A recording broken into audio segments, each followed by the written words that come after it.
Hello, everybody. I'm Matt. And I'm Maggie. And we are Hopefully Awesome. That's right, a positive place on the internet where we nerd out about all the geeky things we love. And of course, this week's geeky things include Henry Cavill, James Gunn. Wait, this is starting to sound familiar. Yeah. Peacock, Aubrey Plaza, and of course, Weird Al Yankovic. That's right, bitches. It's back. He's back. He never left because Weird Al is number one in our hearts, our minds, our souls forever. Will he take home? He is immortal. Will he take home, Maggie, the number one ranking of fall 2022? I think he will for you. He might.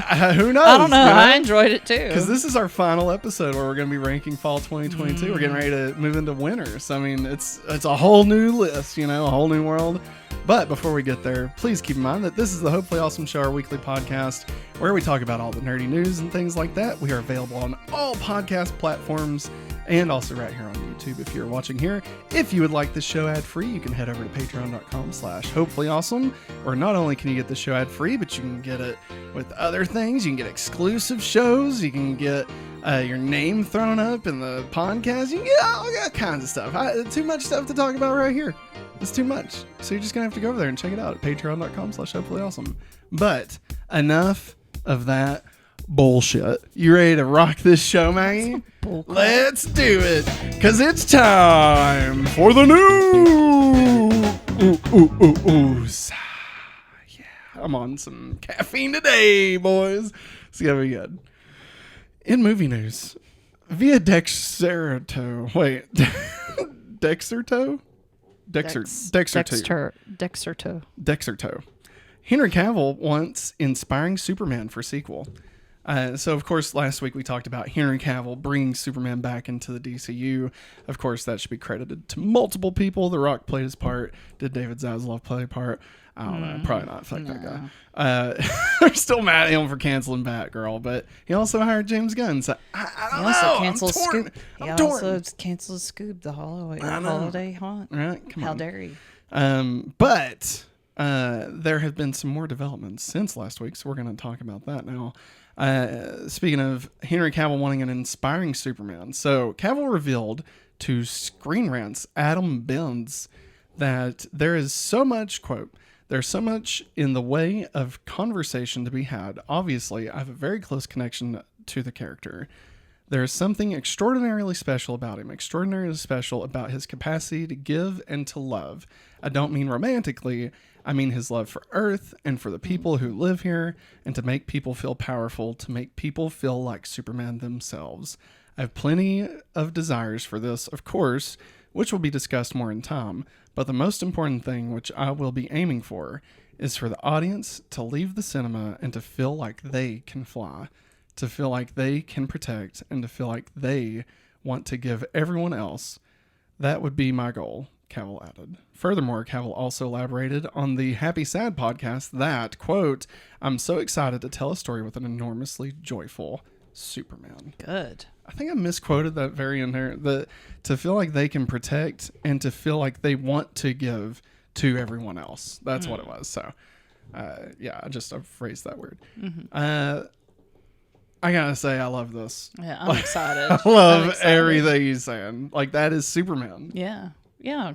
Clark Kent's happy. Yes. Superman is happy. I mean, yes, there's bad crap that happens that does bring him down, but like overall, he's not a depressed character. That's why we have Batman. Yes. Like, Superman is, and don't get me wrong, there's always an internal struggle and, feeling like he doesn't belong and stuff. Absolutely. But Superman's always this shining example, right, that we look up to, that he tries to inspire people, right? Yeah. Like, that's the purpose of Superman, to be better than we are, right? Yes. And to still love and to still care for, and whether you are needing your cat saved from a tree or whether your engine goes down on Air Force One, like Superman's going to be there for you. Yeah. And he just makes people better, I mean, I don't think it, you know what? Here, I've got a conspiracy theory to throw out, okay? Think about it. 2006, we had Superman Returns, right? Yeah. 2008, Barack Obama was elected, right? Yeah. 2011, Smallville ends, right? 2013, Man of Steel comes out, right? Yeah. 2016, Batman v Superman comes out. Yeah. And Donald Trump is elected president. So, I don't know. What is that? What am I trying to say here? I don't know, Matt. I don't know either. I don't know, Matt. That we need an inspiring Superman to help us be better people, okay? Yeah. I agree. Be good. I'm done. I was going to say Joe Biden can only do so much, okay? We need a man that can fly to really show us what the power of the red, white, and blue is, all right? That's, I want to burn blue, baby, because Superman wears all blue. Be sure you go vote. Sorry. Voting is just on the top of my mind right now. What sucks is I'm going to clip this out as its own segment on YouTube, and, just the trolls are going to just fucking devour us. Yeah. That's fine, man. If you don't like it, don't be here. Yeah. Leave. For real. Shoot. Get out of here. But no, I'm definitely. Oh wait, no. But then the Snyder Cut gets announced, right? Yeah.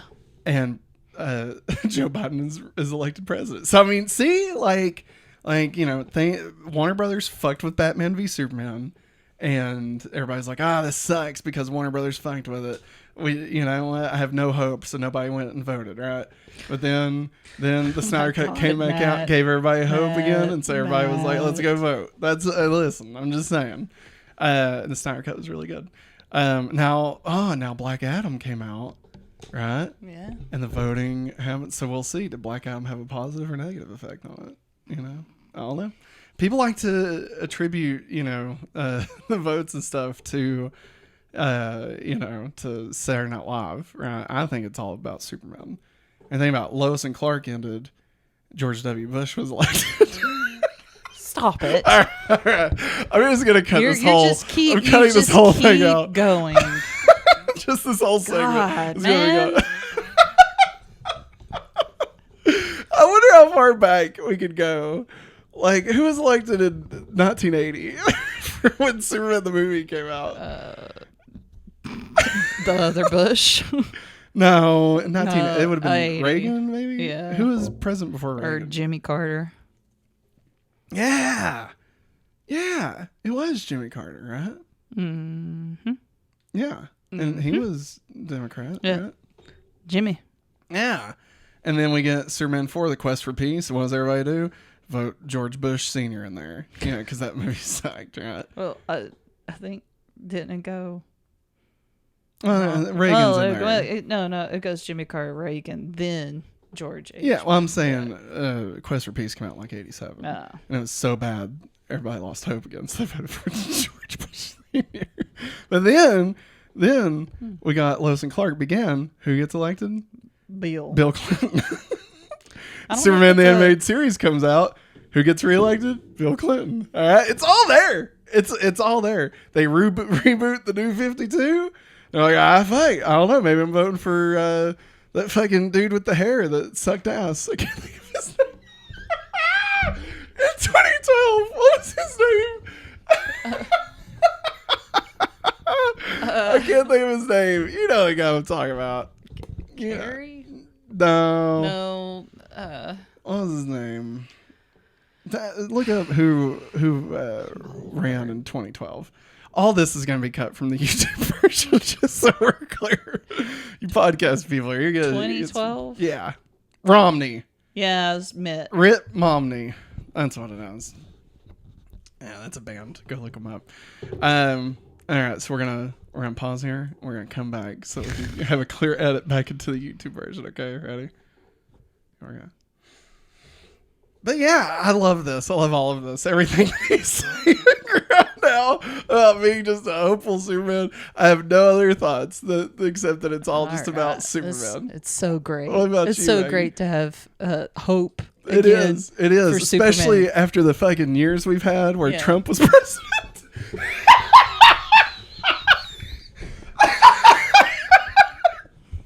All right, we're moving on.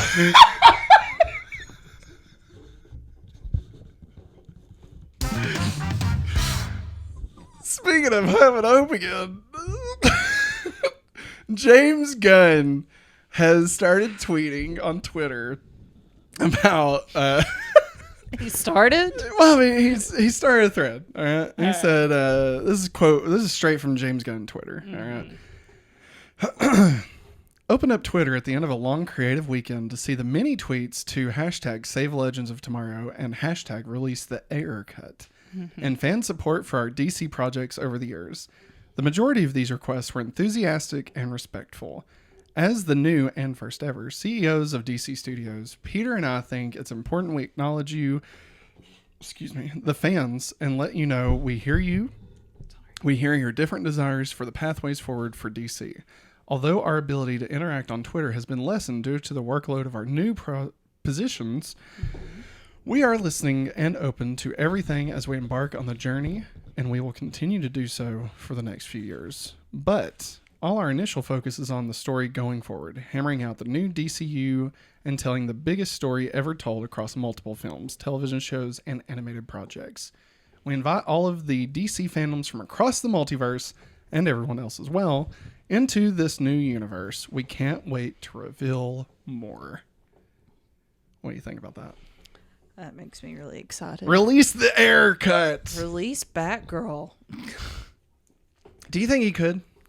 I think he could. I mean, think he could do some convincing to a piece of crap. Here's what I'm thinking. All right? Correct me if I'm wrong.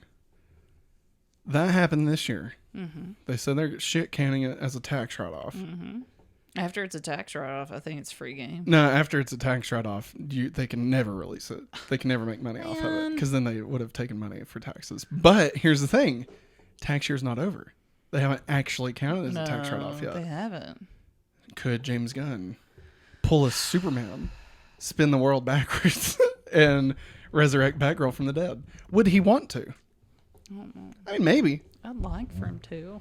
Would you want that, or would you want James Gunn to say we're making a new Batgirl movie with her as Batgirl, and the same people coming back? We're just going to make it better. We're going to spend more money to make a completely different Batgirl movie. I don't know. I was really looking forward to the other one, to be honest. Well, I mean, like it would have everybody except maybe Michael Keaton or more Keaton. Because, we heard that it was only going to be like a snippet or glorified cameo is what they called it. Yeah. So, like, maybe it'd be better. Yeah, maybe. I mean, how would you feel about that? If James Gunn came out and he was like, we're not bringing back Batgirl. However, we're making a new Batgirl film with the same actors, the same writers, the same directors. I mean, it's mixed feelings for me because... It's right there. But what if it was bad? What if it was bad? I don't know. They said it got like the same score as Black Adam. Yeah. And Black Adam did not receive good scores. We liked it. And I'd say we would like Batgirl. Don't get me wrong. But what if it was like Catwoman though? You know what I mean? I mean, I don't know. I'm with you. I would love to see what they already made. Yeah. The odds of them letting the same people make a completely new Batgirl movie are very slim. I don't think that'll happen. No. I could see James Gunn having more benefit of being able to convince them to release it. Yeah. But again, who knows? Do you think he will convince them to release the Ayer Cut? I know he's in support. I know he's in support of it because he even retweeted his response to somebody. I think quote tweeted somebody's response to it, and he said, "I've always been in support of this," but he kind of alluded to the fact he's not sure if he can do it or not. Yeah. But he did tweet out forever ago to release the Ayer Cut. Do you think that James Gunn is going to just restart the universe whole cloth, or do you think he's going to try and salvage what's come before? I hope he just... I feel like it'd be very complicated if he restarts it, but with all the same people. Yeah. Because Black Adam... I don't know. Yeah. I mean, Henry Cavill, obviously. Unless Flashpoint does something crazy, which I don't look forward to it. I know. Sorry that I mentioned it. I mean, I'm just just thinking about that. How is that going to work? If they go to jail, are they still is Warner Brothers still going to release that movie as it is? if they are serving 27 years for like kidnapping and shit. Yeah. Like, I mean, and I don't know. I mean, I feel like James Gunn might come in there and be like, no, we're changing some shit. This ain't, we ain't about that here. I think he's gonna be like, look, I'm the president of DCU, all right, and if y'all want to do this shit right, you're gonna have to take some hard hits for the next little bit, because what you've set up fucking sucks, all right. I don't know though. I don't know. And there's already merchandise out. Yeah. Yeah, because remember the Christmas orange Target of Michael Keaton's Batman. That movie was supposed to already come out. Yeah. It's supposed to come out, I think, wasn't it originally November? Mm-hmm. Like, I think it was this month we were supposed to get it. Yeah. And then it got delayed another 6 months. Yeah. They're probably kicking themselves for delaying it that long. Yeah. Because, I mean, it's been delayed for like, a total of like 2 or 3 years at this point. They're better off just they should have released it back in the day, because at least then they would have been able to dodge all this crap. Exactly. Like, it would have been ruined in retrospect, but they were in the moment it would have been. Yeah. But yeah, I don't know. And I love Save Legends of Tomorrow is on here. Hey, there's some people that they love them some Legends of Tomorrow. Legends of Tomorrow is probably the most underrated Arrowverse show, honestly. I mean, I enjoyed the few episodes that I got to watch of it. Yeah. So, I mean, the big it's always a good time. Yeah. The big problem with it for me was just it was hard to keep up with CW shows as they was airing. Yeah. Because the CW app sucked. Yeah, it does. Like, it's the worst. God. I mean, if I have to see that Riverdale trailer one more time, I swear to God. I touch the fire. Yeah. Whatever the damn song weird, was. like I'm like, God, I get it. Archie. And there's murder. That's great. There's Betty and Veronica. Who's he gonna fuck this week? And then they get killed. Man, they got superpowers in that show. Oh, I know. I know. What the fuck is Riverdale? And Sabrina is going to show up or something, or has. Yeah, I think that's how they bring back a character from the dead or something. Yeah. I don't know. Listen, they failed when Sabrina didn't include the Melissa Joan Hart. I was done. They failed me. Yeah, Matt couldn't make it through those. It was really weird for him. How far did we get? 2 episodes? 3? No. Did we watch the first season? No, honey. We never watched the whole thing. We watched the first episode. We watched the first episode, and after that, you're like, no. Really? I think what so. What was it about it that I just didn't like? I think was it bored? Demonic. Nah, it couldn't have been the demonic stuff. I like demonic stuff. Love demonic stuff, man. The Conjuring, shit. Chainsaw Man. Yes, that is demonic. That shit rules. Yeah, we need to get caught up on it. Yeah, we do. Shit. I love that little fluffy fuck with the chainsaw. Jeez. Anything else you're feeling about James? No. Other than I love him. Love it. Hopeful. All right, this one is going to be a fun one to navigate through. Okay, so just I don't want us to get into specifics about the movie we're going to be talking about. Okay. Via Variety, Raya and the Last Dragon director Carlos Lopez Estrada. Carlos Lopez Estrada. Thank you. Boards Paramount and Bad Robot's Your Name remake. Carlos Lopez Estrada has been enlisted by Paramount, Bad Robot, and Toho to rewrite and direct the sci-fi anime live-action remake of Your Name. Lopez Estrada is writing the current script. The initial version was written by Academy Award-nominated screenwriter Eric Heiser, who is best known for his work on Arrival and Bird Box. Bad Robot's J.J. Abrams will produce the film alongside Hannah Mangala and John Cohen, with Genki Kawamura, who produced the original. The original director, by the way, I don't have it in here, was Mark Webb, who did the first 2 Amazing Spider-Man movies. Yeah. And 500 Days of Summer. Lopez Estrada is an Academy Award-nominated filmmaker from Mexico City. His debut film, Blind Spotting, premiered at the opening night of the 2018 edition of Sundance. The film was widely praised. Variety's Peter DeBerge put it on his list of the best films of the year, calling it a thrilling snapshot of life in modern-day Oakland. His second film, Summertime, a look at how the lives of young Angelinos intersect, premiered at the opening night at the Sundance 2020. It was released theatrically the following year. His third film, Raya and the Last Dragon, was released by Disney in March of 2021 and was nominated for Academy Award for Best Animated Feature. And that movie fucking rocks. It rocks. Throwing that out there. He began his career directing music videos for musicians like Billie Eilish, Father John Misty, Thundercat and Flying Lotus, Katy Perry, Carly Rae Jepsen, and Clipping. I know like half of those. In 2012, he won a Latin Grammy for an animated music video he directed for Mexican artist Jesse and Joy. Lopez Estrada is currently developing an animated feature documentary set to release in 2023, as well as the live-action adaptation of Disney's animated feature Robin Hood. That's it. That's the whole story. So, what? Lots to unpack here. Let's start at the end. They're making a live-action Robin Hood movie. Like the fact that was buried wait, just deep down. Wait. Yes. That one. Yes, that one. Sexy foxes. Yes. The furries will rejoice. Yeah, I mean, I'm gonna rejoice. I mean, yeah, that fox that made in there. Marion as one sly fox.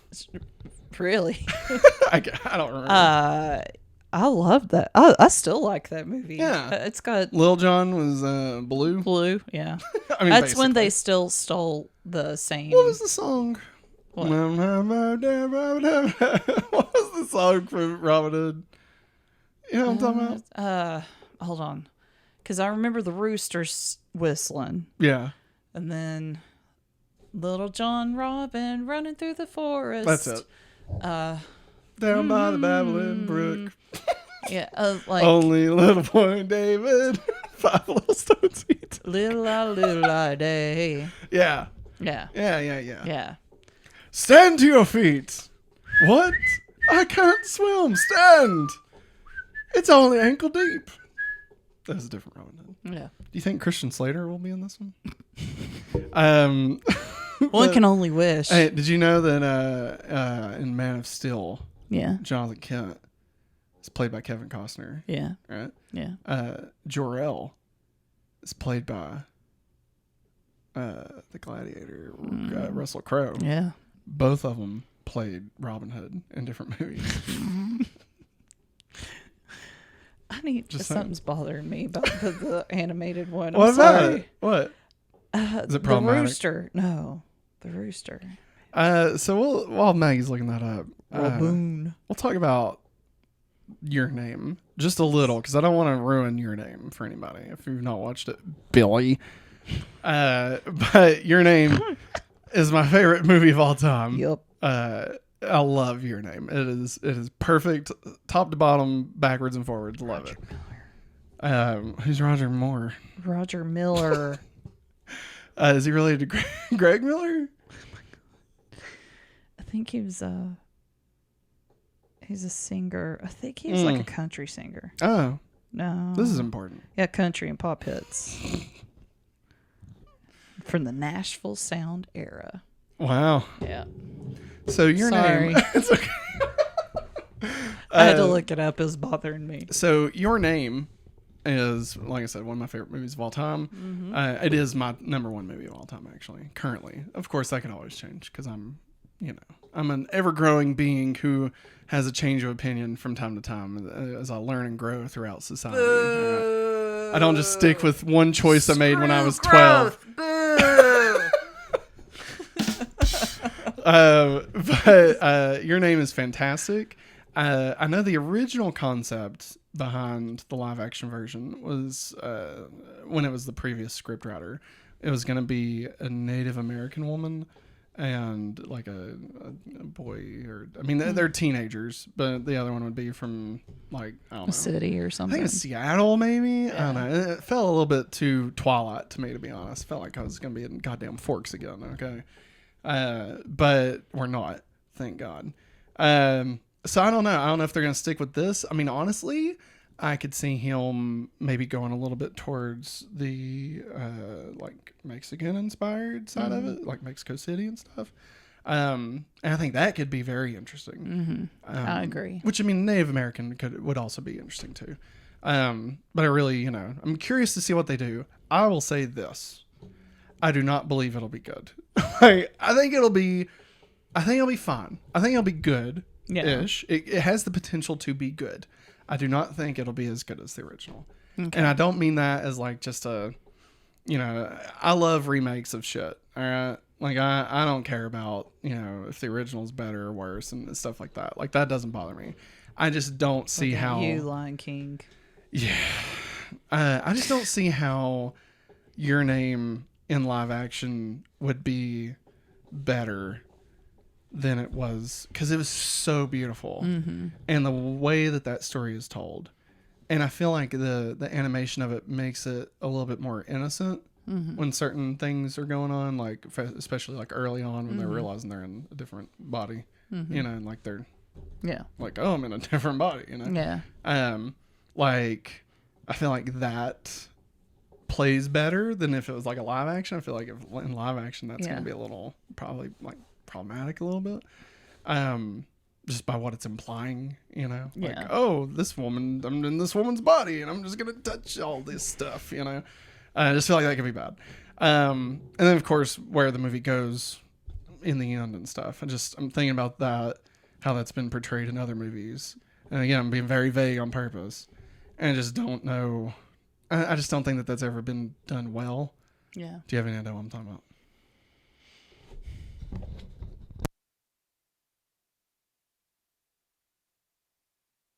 Yeah. And so like I just, in other movies where I've seen them do that, it's just not been done well. And I feel like animation allows you to get away with stuff more. Yeah. So I don't know. I mean, it's Bad Robot. I'm a huge J.J. Abrams fan. So I don't know. Ryan the Last Dragon was really good. I don't know. They asked Hakoda Shinkai. Is that his name? No. I think I'm combining two of them. Anyway, they asked the original creator of Your Name what he thought about it, and he's like, it's not mine. He's like, I have nothing to do with it. Like that story is gone. Like I put it out there, and I'm moving on. Yeah, he's like, I've got Suzumi coming out. Like I don't need, like I have nothing to do with it basically. Which sucks. I feel like you'd want him on there. Yeah. It's kind of like how they got Miyamoto to be on, like, to help make Mario. Yeah. I just feel like you want, especially coming from a completely different culture, like you don't want to lose that, I don't know. We'll see. I think I'm happy with the direction they're going with the new writer and director, and that it's one guy doing both. Yeah. I feel like that could link to a more specific vision, and they could make changes. Yeah. Which I'm open to. Like if they make changes to make the live action version better, I'm cool with that. Okay. But I still think the animated version is going to be the definitive, because it's perfect. It's just perfect. I don't know what to tell you, man. It's perfect. It's so freaking good. All right. Anything else you'd like to say about Your Name? Nope. Anything else you'd like to say about the chicken from fucking Robin Hood? Hey, don't be dissing that rooster from Robin Hood. Speaking of dissing some cocks, if you have a variety, Peacock has given a straight to series order to a Friday the 13th prequel currently titled Crystal Lake. Exact plot details. Did I say series? Yes. Okay. Yeah, it's a TV show. Exact plot details are being kept under wraps. Although it is described as an expanded prequel, the show will be written by Brian Fuller, who is also the showrunner and executive producer. Victor Miller, who penned the original film in the franchise, will also executive produce, along with Mark Toberoff, Rob Barsamian, there it is, and the best part, A24. Oh God, A24. It's gonna be messed up. Will also serve as the studio behind the series. Fuller is known for creating or co-creating shows like Hannibal at NBC, Pushing Daisies at ABC, Dead Like Me at Showtime, American Gods at Starz, and Star Trek Discovery at Paramount Plus. He co-created that, He is also known for his work on Star Trek Voyager, as well as Heroes. Sold. We're going to say the first season of Heroes. Yeah, I don't know if it was not the first season, but I'm going to give him credit for the first season. The first season alone. Quote, I discovered Friday the 13th in the pages of Famous Monsters magazine when I was 10 years old, and I've been thinking about this story ever since, Fuller said. When it comes to horror, A24 raises the bar and pushes the envelope, and I'm thrilled to be exploring the campgrounds of Crystal Lake under their banner. And Susan Rovner is simply the best at what she does. It's a pleasure and an honor to be working with her again. End quote. How are we feeling? Who's Susan? I think she was one of the producers that mentioned up here. I'm looking her up. Yeah. I don't know. Maybe a writer? I like how you said, what do you think? And I'm like, who's Susan? Or she might be with A24. Maybe that's what it is. Because he was talking about A24. NBC. Oh, maybe it's NBC. I don't fucking know. I mean, there was an NBC quote that I cut out. And so that might have been where they explained who Susan was. Was. She's pretty much in charge of all the TV stuff. Oh, okay. So she's to blame for the Saved by the Bell. I'm kidding. Oh, let's see. She leads the entertainment. Her and another lady, lead the entertainment for NBC Universal's broadcast network. Oh, is she over... And also over Bravo and other things. Is she over the microwave and channel programming? Stop that. Remember, be nice. From 30 Rock. Remember what Jack was over? Was his name Jack? Yeah. Yeah. Remember? Because he was over programming, but it was for microwaves and for the Here channels. I am trying to be informational and like research stuff, and here's Matt trying to crack a joke about I'm the clown. Honk, honk. Ow. Ow. So anyway, A24 making a Friday the 13th. Anything. I'm already sold, right? Yeah. You throw in this guy who I almost called him something else. Who else did Star Trek Discovery? God, Matt. Well, I mean, I don't know. It's just a joke. But he did Star Trek Discovery, Heroes, Pushing Daisies. I think I saw a couple of those. I think I watched like the first 2 episodes of Dead Like Me. It was good. It was not obtained through good means. I'll put it that way. Okay. I'm not owning up to anything. I'm just saying that allegedly, back in the 2000s, if one was to come across a free copy of a show somehow. Yeah. Allegedly, if they did. Not me. No. But I remember hearing about people that would just like... I was always interested in Pushing Daisies. I always wanted to watch it. That was the funny one, right? Yeah. Portia, wasn't it? I think so. Yeah. Yeah, it was all right. Yeah. I think I watched like half of the first season or something. The reason why he says something about Susan is because he worked at NBC beforehand because of Hannibal. Hannibal, yeah. Which I heard good things about it. Yeah, I don't remember much about it. I just heard it was good. But I remember being confused.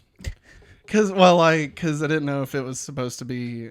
It was like released within a few years of Hannibal Rising, which was the prequel. I saw that in the... Wow! Hannibal Rising? I'm sorry. That sucks, man. I've never had a say in stuff sometimes, and I'm just like, why are we watching this? Well, honey, you've always got to say. We're going to do what I pick, but you can say whether you want to or not. But we'll still in the same predicament. No, after that's not all true. These years, that's not true. God, but no, A24 I think is awesome. Being called a prequel series is interesting. Mm-hmm. So like, obviously that implies not Jason. Yeah, that's interesting. Like you're gonna go Friday the 13th. You're just not gonna do Jason, Yeah, it's just interesting. I don't know. Like, unless I think it can work. Jason does show up at the camp because isn't that part of it that he drowned while at camp? So you're saying Kid Jason? Mm-hmm. I mean, yeah. Okay. That's what causes his mom to go kill everybody. Yeah. Do you think they're gonna do like this is interesting. We just watched that video earlier today. Like a Twin Peaks. Yeah. Where like there's a lot more going on with Crystal Lake than just Jason stuff. And like, that'll be other people have I can trauma. see A24 doing that. Yeah. And like some mystical stuff. Because obviously Jason is magic. Yeah. Somehow. Like, I don't know what magic it is, but he's magic somehow. Yeah. All right. Like, I mean, dude got struck by lightning, come back to life, and swam to to New York City. All right. Manhattan. That's what it was. Like, did you, Maggie? Do you know how he ends up in Manhattan? This is hilarious. Okay. We've watched the first Friday the 13th. You know the lake, right? Yeah. Okay. A cruise ship comes through Crystal Lake, okay? And he gets on board it, and then it docks in Manhattan, and that's how he's in Manhattan. Wait till I tell you about Jason X. Oh, God. When Jason ended up in space. Yeah, you told me about that one. Dude, okay. You've told me about that This one. guy was being asked other questions, and he joked and said that if they make it to season 10, that it'll take place in space. And dude, I would love nothing more. So he's definitely down with like the cheesy side of it for sure. Yeah, which is good. Yeah, I mean that's part of it, you know. But I definitely love the fact that A24 will be involved. So like, imagine getting like a cheesy Jason with also like the whole fucking horror of like Midsummer or something, you know? Oh boy. Oh man, that sounds like a nightmare. I'm definitely down for it though. I mean, I'm down to watch the first bit. Jason was always mine. Like I loved Jason growing up. Yeah. Not as like a killer, but like I like the movies. You know, Mm-hmm. I preferred those to like Friday 13th or shit. To Nightmare on Elm Street. Yeah. Or to Halloween. Yeah. I think the only other ones really when I got older was like Scream. I Yeah. preferred that to Jason, but. It's so weird because, like, growing up, I didn't really get to watch any of that stuff. Yeah, my parents didn't care. I knew about Freddy because of Shane. Hey, we had USA. Because my brother. We had USA cable. All right, every Halloween it was all 9 movies back to back. I only knew about Freddy because Shane apparently dressed up as Freddy one Halloween. Nice. And he had the glove. Yeah. And, like, he would try to scare me with it sometimes. Yeah, and I'm just like, I don't know who you're supposed to be. I know this looks scary through a little kid's eyes, but yeah, I don't know who you are. But I know multiple kids at where I work. Yeah. Like, I was walking down the hall the other day. It was the day of Halloween, and I was walking the last few kids I had up to their buses, and all of a sudden you hear Halloween music, like from the movie. Oh wow! And one of my kids goes, "Oh, that's Michael," and I looked at. I was like, "How do you know about Michael?" Oh, jeez. Which I agreed with. I said, "Yeah, you're right. That is Michael Myers' music." But like, it's just no. It's Corey's music, Maggie. It's Corey's music. That's what you should have said. You should have said, "No, it's Corey's." It's Corey's. I had a student last year had a Mystery Machine on his shirt, and I got so excited. I was like, "Oh my god, it's a Scooby Doo!" No, it had Jason, Freddy, Michael Myers, all coming out of the van. Yeah, I don't know if Pinhead was in there. Ghostface.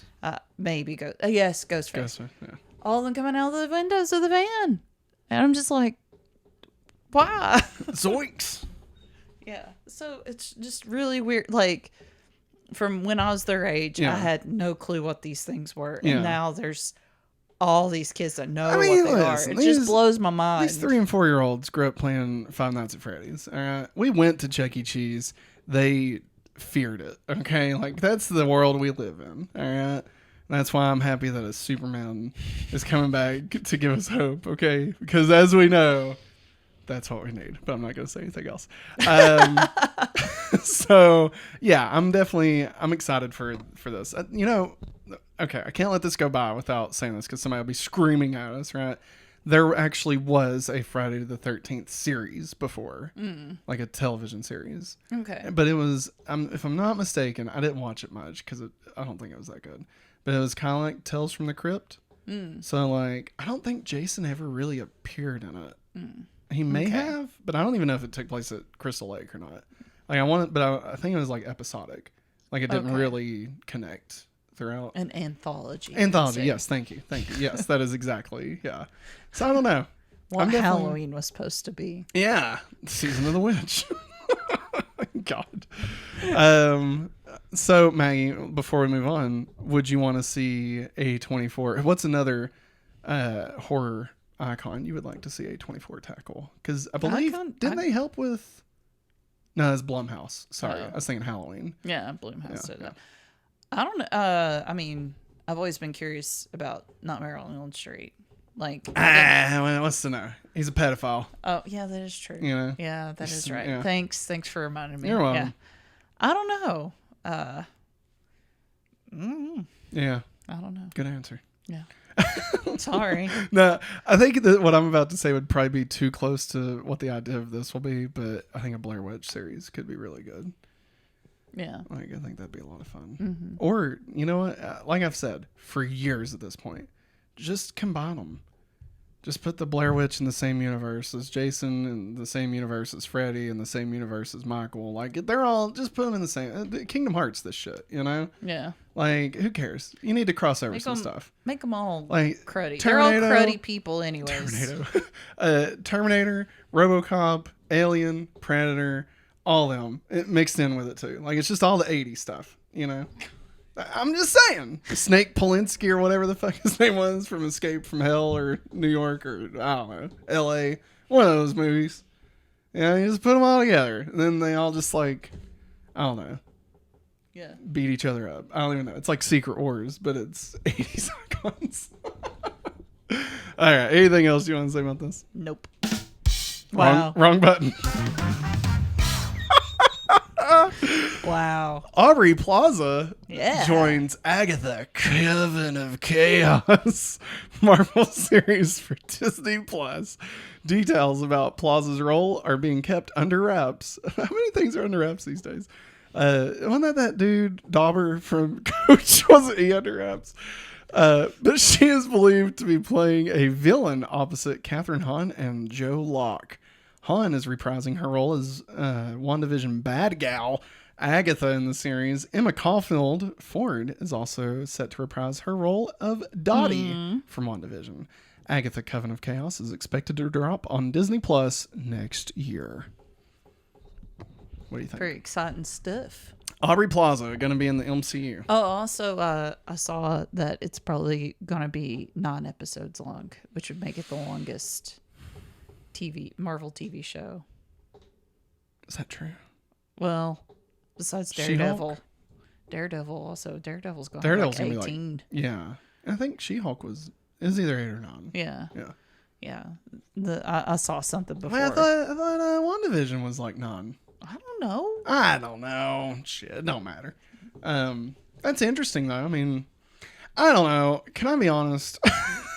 Listen, I'm not going to be down on this, okay? Will I watch this?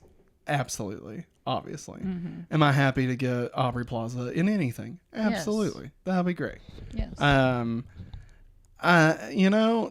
Do we need an Agatha Coven of Chaos, a Vision Quest, and whatever else, Thorin and Bobby or whatever the son's names were. Oh. Wiccan and Speedy or some shit. I don't know. Like, they're not getting a show yet, but I mean, give it time, right? Like, I don't know. WandaVision was great. I don't know if we need a whole universe built out from WandaVision, though. Like, you know what I mean? It's kind of like I don't need like 12 Hulk projects, Like, I felt like we were getting like a Hulk family franchise. Yep, that's what's going to happen. I don't know. I don't know. Does Aubrey Plaza get a spinoff of her character now? like at what point do we stop? Like, okay, remember Barbarian? Yeah. All too well. Remember how it was like a copy of a copy of a copy of a copy, right? Yeah. So we keep having spinoffs out of spinoffs out of spinoffs out of spinoffs. Like, at what point do we end up with the mama from Barbarian? You know what I mean? You get what I'm saying? Like, at what point do these shows just become the mother from Barbarian? I feel like we lose ourselves in this, right? I don't know. And like, is Agatha Coven of Chaos, is it necessary for the overarching story? Like, how does Agatha Coven of Chaos help build up to Secret Wars? How does she help Kang? Do what? How does she help Kang? I thought you said She-Hulk twice, just so you know. That's why I got really confused. I mean, look, not everything has to lead into it. And I'm using Agatha Coven of Chaos as like the example, but I don't actually mean it towards Agatha, Coven of Chaos. I thought Agatha was great. Yeah. It'll be weird her being the main character, especially after being the antagonist. Like it's gonna be weird. Especially that she'll have a villain in Aubrey Plaza, and so is Aubrey Plaza a good guy, or is she an even badder bad guy? And it's probably that one. I digress. But I'm using this as the example for just what's Marvel doing, right? Like, are we starting to reach a point where like it's too much? Are we getting to the point that it's too much? Some would argue we already have. We already have. Whoa. Really? Do you think we're at the point of too much? I don't know. It just seems like there's something, like, don't get me wrong, I enjoy something new. Yes. Like, don't get me wrong on that. But like, it's just like, we got this going on. We got this going on. This movie's coming out. It feels more disjointed than ever. Yeah. And like that sucks. Coming from a place of Marvel being the example, the shining example of a shared universe. Yeah. Like currently, it all feels like it's disconnected. Yeah, and like whenever the Doctor Strange movie, Multiverse of Madness, when it came out, and like one of my coworkers went and watched it with her husband, and she was completely lost about what was going on. Oh wow. And she said, yeah, my husband said that he watched WandaVision and this leading up to it. And I said, well, did you even watch the Spider-Man movie leading up to it to at least understand, you know, multiverse stuff? Yeah. And she said, no. I said, how you gonna skip? First off, you don't skip Spider-Man. Like, come on, all right? I think no. She did watch Spider-Man, because I remember this now, that she really loved Benedict Cumberbatch. Yeah. I said, well, you need to watch. Have you watched the first Doctor Strange? No. I said, you really need to watch it. It's totally a different movie, but I said, you get more of him. I feel like the point of your story at the beginning was to prove how. Yeah, well, but the more you talk about it, the more I know, but like, she didn't watch half of the stuff. I know, but like, some people don't know about that, you know, and it's true. And maybe they don't have the time. That's true. And yeah, if you haven't been keeping up with it at this point, like, you're lost. It's gonna be a lot to take in. And you know, I think about people that don't have the time, that would like to understand what was going on and stuff. Yeah. And you know, it and I could see that being very overwhelming for them. Yeah. Maybe they're like, okay, I'm going to have to set aside this time to watch this. Yeah. And you got 39 movies and like 8 series at this point. Yeah. You know. Yeah. Well, like I saw Eric Voss tweeted out, there's no spoilers. No spoilers. He was talking about Black Panther, Wakanda Forever. Yeah. Okay. And no spoilers. I promise. He was just saying, like, here's a list of things that you should maybe check out before going to watch the movie. Yeah. Okay. And like the must watches before watching it. So like if you are wanting to have a clear idea of what's going on, instead of having to rewatch the entire MCU, here's what you need to watch. Yeah. Now obviously me and you aren't going to do that. No, we're going to watch those Legends episodes from Disney Plus. Yeah. That's about all we're going to do. I mean, I'd like to rewatch the original Black Panther, but that's in like 3 days. So I don't think we're going to get a chance to. But he said you need to watch, just for Wakanda Forever, okay, the second Black Panther movie. And I would say Black Panther, you know, one of the characters, like, not as interconnected as the rest. So, like, I wouldn't expect much, right? He said you need to watch Civil War, Black Panther, Infinity War, Endgame, and Captain America, or no, Falcon and Winter Soldier. Like, he listed, I think there was another one. And I was like, good God, like, for Black Panther, like, you know, I mean, don't get me wrong. Yeah, he was in the first one, or he was in Civil War, and that led to Black Panther, and that led to, like, sure, he was in all of that, right? And I get that.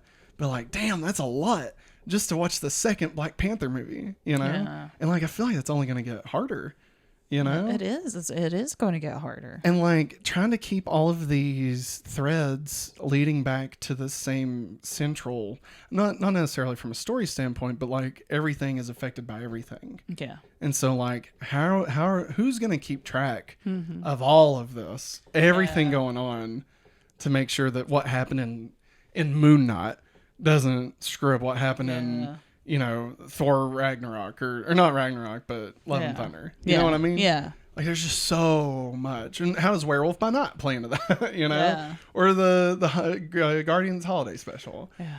And so I don't know. I guess, do you feel like do you think the MCU would be better served to become splintered? Like not as connected. Almost like the comics. Yeah, I think so. Really? Yeah. Because it's getting to where it's going to be a lot for anybody whenever they start getting into it. Yeah. Like if they've never watched anything or they haven't watched anything in a long time. Yeah. It's going to get very overwhelming. Yeah. And they might have to look at YouTube to see if anybody can help fill in the gaps a little bit quicker. Well, we could be those people. We could fill in the gap with Marvel. Or the fill in the gaps. We're gonna fill in those gaps. Quit being gross. But in comic books you have families. Yeah. Okay. So there's the Bat family, and so all the books related to Batman are in that family. Yeah. And usually there would be a person over that. Yeah. Right? So you'd have Detective Comics, Batman, Batman and Robin, Robin, Red Hood, Nightwing, Catwoman, so Batgirl. forth. Yeah. And all those would different writers and stuff, but one central head, right? Same thing for Superman, same thing for Green Lantern, Wonder Woman, the dark stuff, all that. But then you'd have the Justice League, and they would be the book where everybody comes together, of course. And then what would happen in that would affect the family books. Yeah. But you wouldn't really see this. I mean, sometimes it does go back and forth, but you don't see it as much of the individual books affecting the Justice League. Yeah. So do you think doing something like that, where we have the Hulk side, the Captain America side, the Black Panther side, the Agatha side, know, and then but all that leads to Avengers. Yeah. And so you could watch just the Avengers movies and be okay, I guess, is what I'm trying to get at. I don't know. I'll see. It wouldn't. It works for comic books. Yeah. But it'd be harder, I guess, to make it work for TV and movies, I guess. Yeah. It get very confusing after so long. I feel like if you're going to do, like the Captain America stuff, you could do obviously Falcon and Winter Soldier, Captain America, Thunderbolts, and then Avengers. Yeah. Right. And then for Agatha, that could be Agatha, Doctor Strange, WandaVision, Vision Quest, just the magic side, right? The Marvel stuff, the Miss Marvel stuff, the Hulk stuff, the Guardian stuff. Yeah. But I don't know. I don't know if I don't know. I'm afraid it's going to get so much that the universe is going to crumble underneath the shoulders, or underneath the weight on its shoulders of holding all of these things. Yeah. And I feel like the only way that you can really sustain that, and this is going to suck, is if you wipe the slate clean and just kind of reset. And that's why comics do that every 5 to 10 years. Yeah. They have a big event that kind of resets everything. And so you don't have to go back and read Crisis on Infinite Earths from 1985. Yeah. You can read whatever Dark Crisis is right now. Yeah. And so I kind of I'm afraid, because they're going to have to do that, especially after Secret Wars. Something needs to happen. Yeah, because you can't keep referencing Iron Man from Iron Man 1 from 2007 and expect, Viv is 2, when she starts watching this. She's already 15 years behind on the MCU at this point. Yeah, she is. I mean, and how the hell is she supposed to catch up? I mean, she will, by God, if I have anything to say about it. But you know what I mean? Yeah. I don't know. I don't know. I feel agree with you though. There, at some point, they're gonna have to. Yeah. Yeah. And that's gonna suck. I don't know. Oh well. Yeah. The only way to make it work is to put us all on the same starting block, to where we're all confused. And that way, Yeah. But how many times can you do that in movies? They do it in comics all the time. But I mean, how many universe-ending events can you do and it still hold weight? Yeah. Is this the beginning? Let me ask you this, Maggie. Is this the beginning of the end of the MCU? I don't know. Was Endgame the peak, and now we're going down the other side? Man, Matt, you're saying a lot right there. I know, but I mean, the writing's on the wall. And you got James Gunn over here starting the DC universe up. And everybody's like, well, fuck, I can't get into MCU because it's so convoluted. Mm-hmm. But this DC stuff, I mean, apparently I can maybe get into that. Maybe. Yeah. Do I have to watch Wonder Woman 84? I do. Fuck, I'm done. What's The Boys about? I was sure you could just start up The Boys. Everybody should just start up The Boys. Anything else you'd like to say about? No. What was we talking about? Agatha, Coven. And Aubrey Plaza. Yeah. Anything else? No. All right. Last thing we're going to talk about here. Blockbuster, the TV series, premiered on Netflix this past week. Yep. And we watched the first episode. Mm-hmm. Maggie, do you want me to start? I mean, yeah, you can start. It was fun. It was okay. Yeah.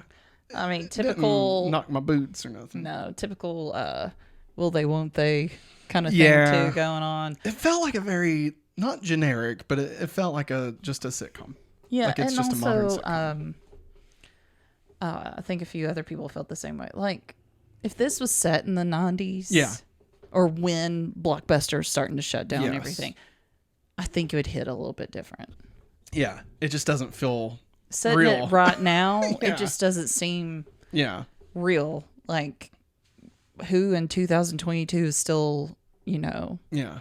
And like even the message of the show that it feels like they're trying to say, of like people need to see each other and stuff. Yeah. Like it can't be lost on us that we're watching this on Netflix. You know what I mean? Like we are like it's that was the fall. That Netflix caused the fall of Blockbuster. Yeah. So like but all that aside, was it funny? Yeah, at some points it was funny. But I mean, like I said, we watched the first episode. I'm not really felt obligated to go back. It's only 10. Yeah. So I mean, I could see watching more. But I mean, it was all right. There's other stuff to watch. Like we got to catch up on Andor, and we got to finish the Defenders. So, I don't know. That's.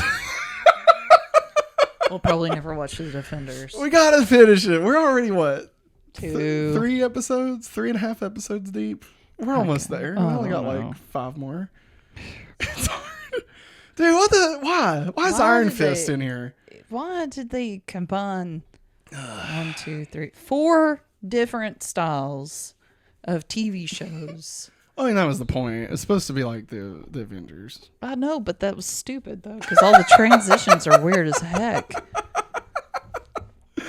I mean, look, when Daredevil and Jessica Jones are on screen, I like it. I like it, too. And when even Luke Cage. Whoops. When Luke Cage is on there, I like that. Yeah. It's literally just Iron Fist that just sinks the whole goddamn ship, Like, I'm just like, man, I just don't care about this guy. I'll be honest, I understand now why so many people are mad about Iron Fist. And I remember... It's a bad version of Arrow, is all it is. And I remember my dad watching Iron Fist, and I had no clue about the show or anything other than what I've read about what people have said about it. And I just stood there, I'm like, this is trash. And I feel like after everything that we saw, I love how our conversation about Blockbuster is coming to talk about Defenders.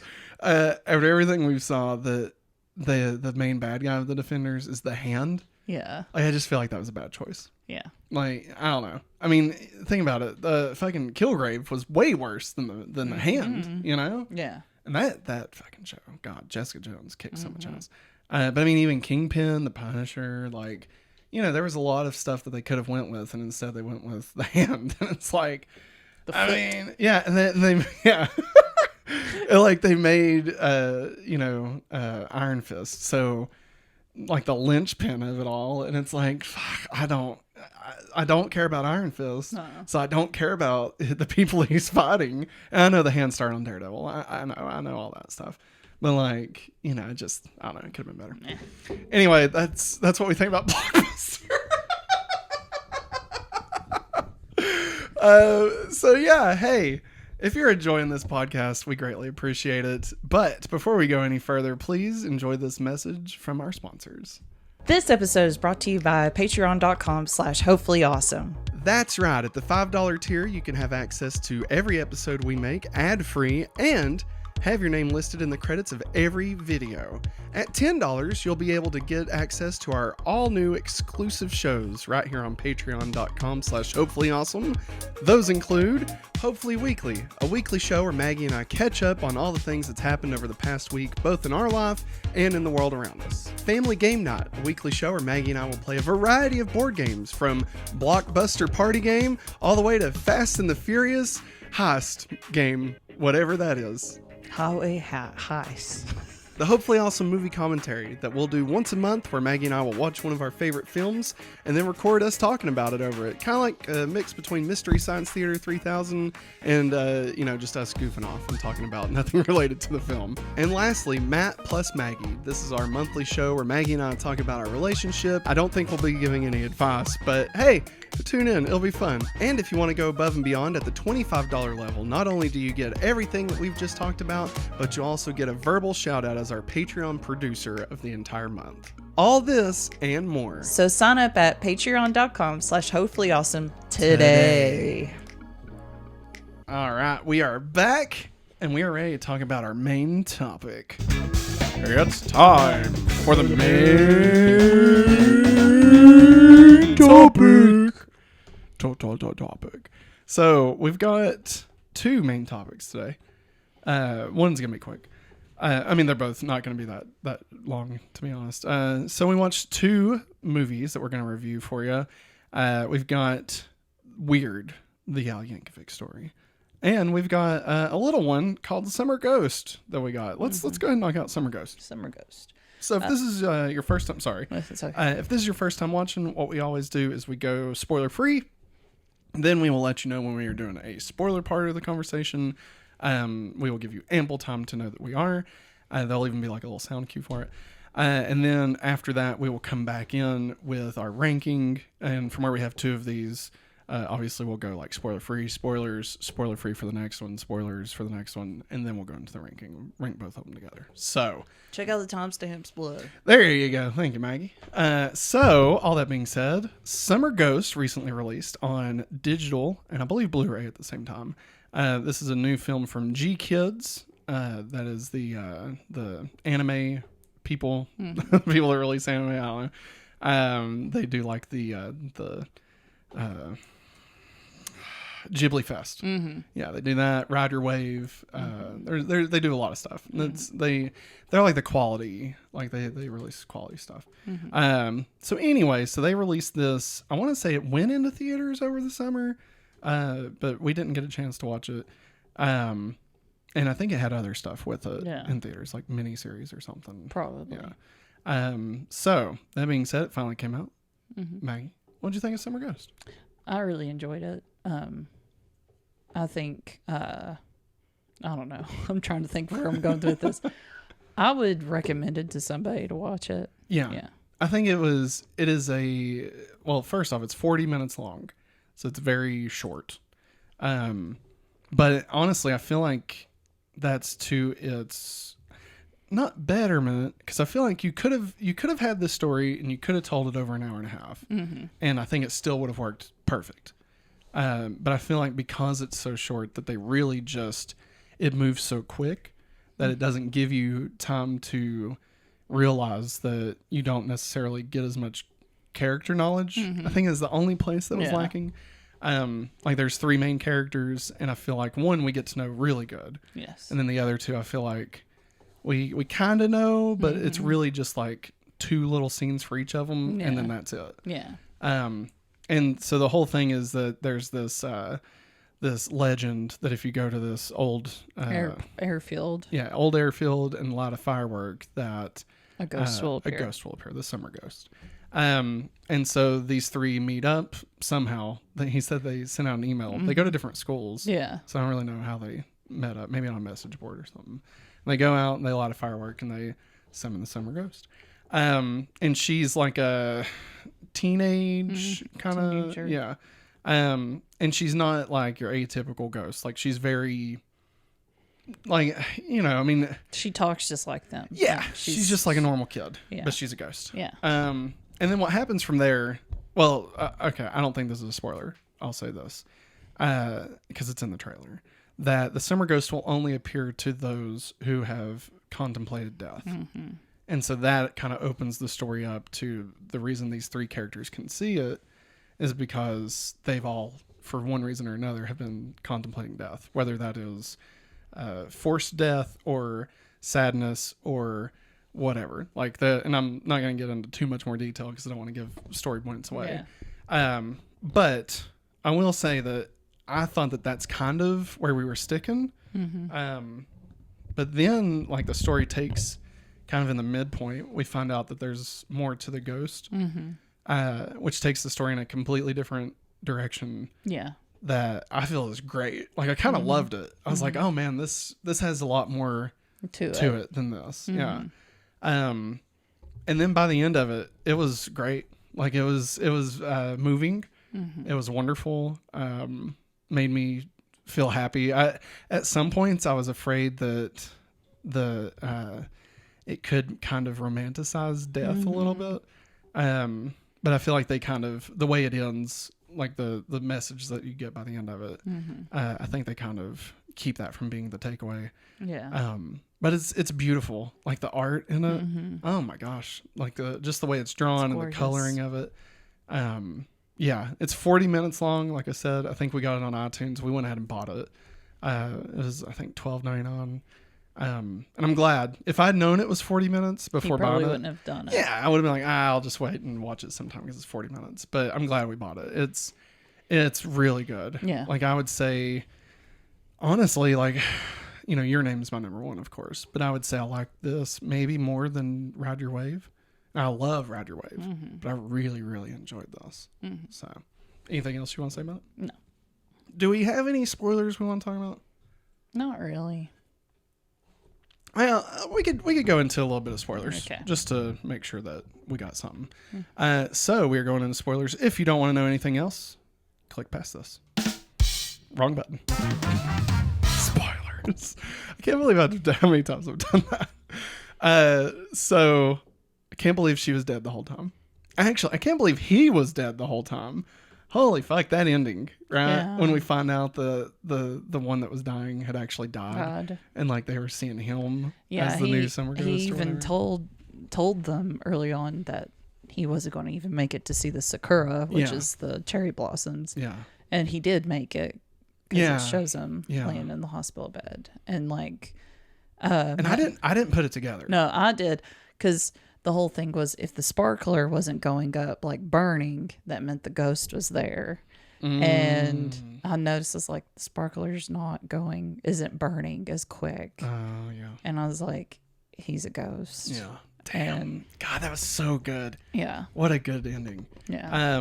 I love the murder mystery stuff. Obviously, we alluded to it a little bit in the non-spoilers, but like I thought it was moving that like she was just a normal girl needing help. It was sad. Yeah, it was. Like it was very sad. Yeah.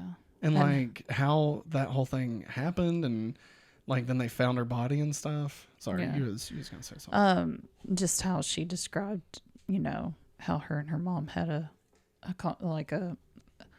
fight, but she said it was over something very mediocre. She said it was very little.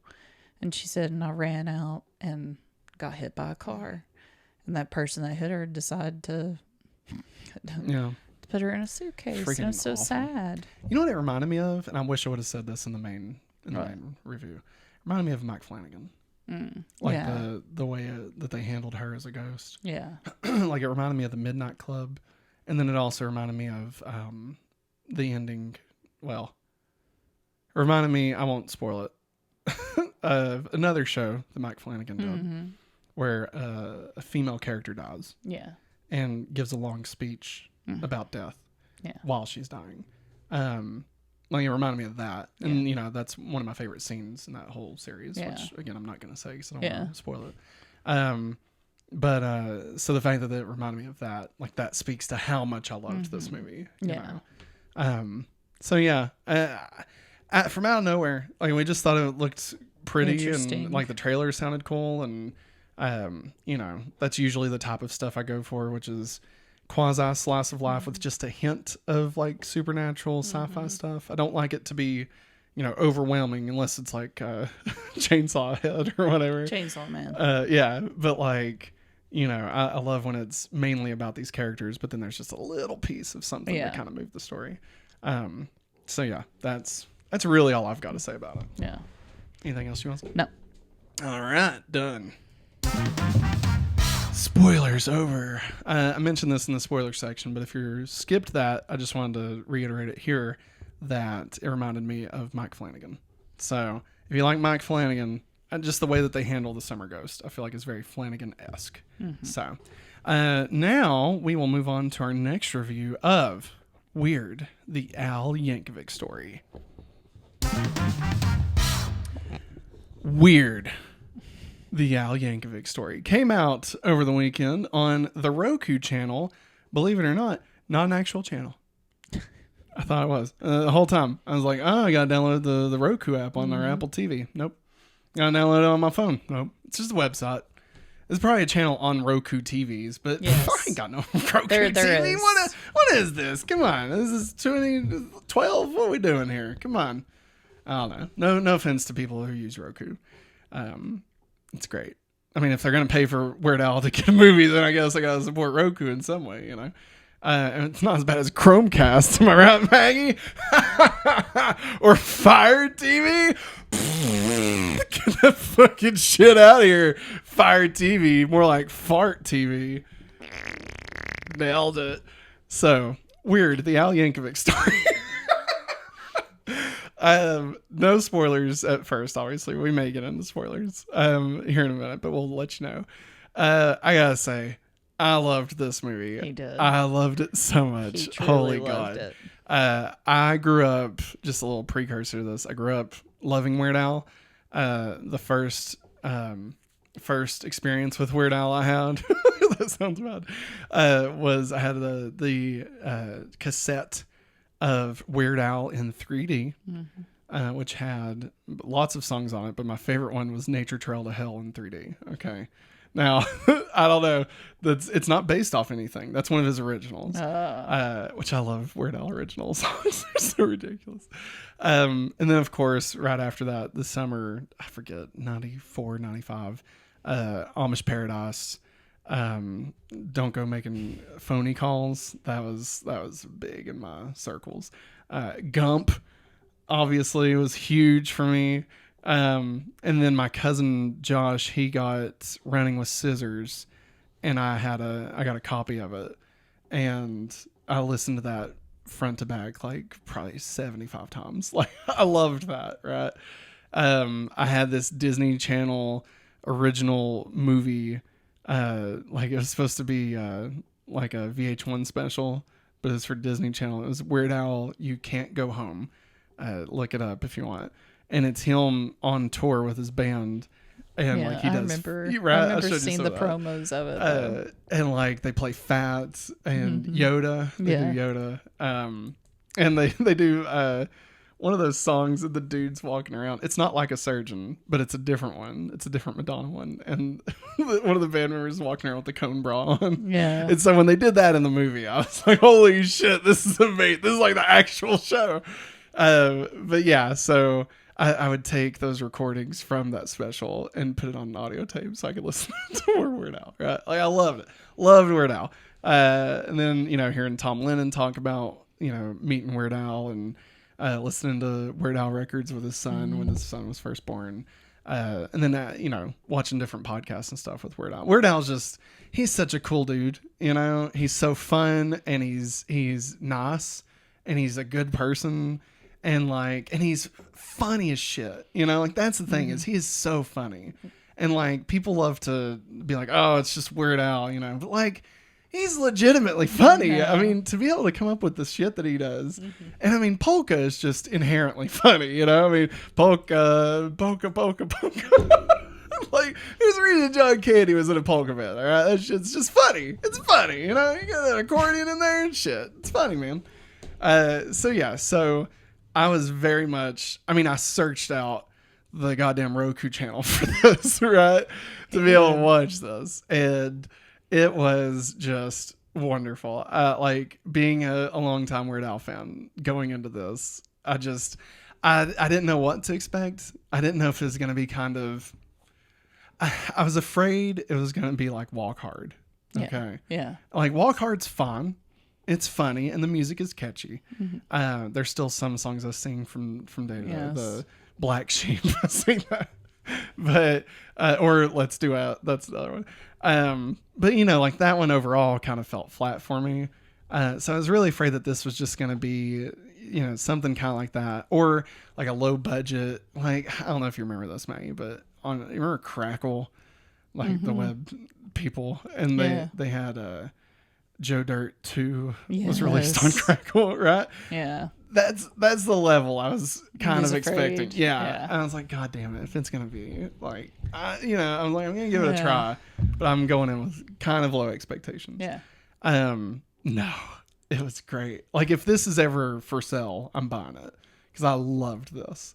I mean, I don't know what all to say spoiler free, but anytime that the songs were sang, they were like new recordings of it, which I thought was great. And they actually went in release order. Yeah. And they actually, like the My Baloney or My Bologna, like the fact that was like one of his first ones. I love when he was a kid and he rewrote the words to Amazing Grace. It's Amazing Grace. So great. His dad being so mad at it, saying it's the devil. It's blasphemy. Now that reminded me of the Tenacious D movie a little bit. Like this, I felt like this had more in common with Tenacious D than it did Walk Hard. But then, of course, just the way the movie, I'm not going to spoil it, but the way the movie escalates throughout the entire film all the way to the ending, it's ridiculous.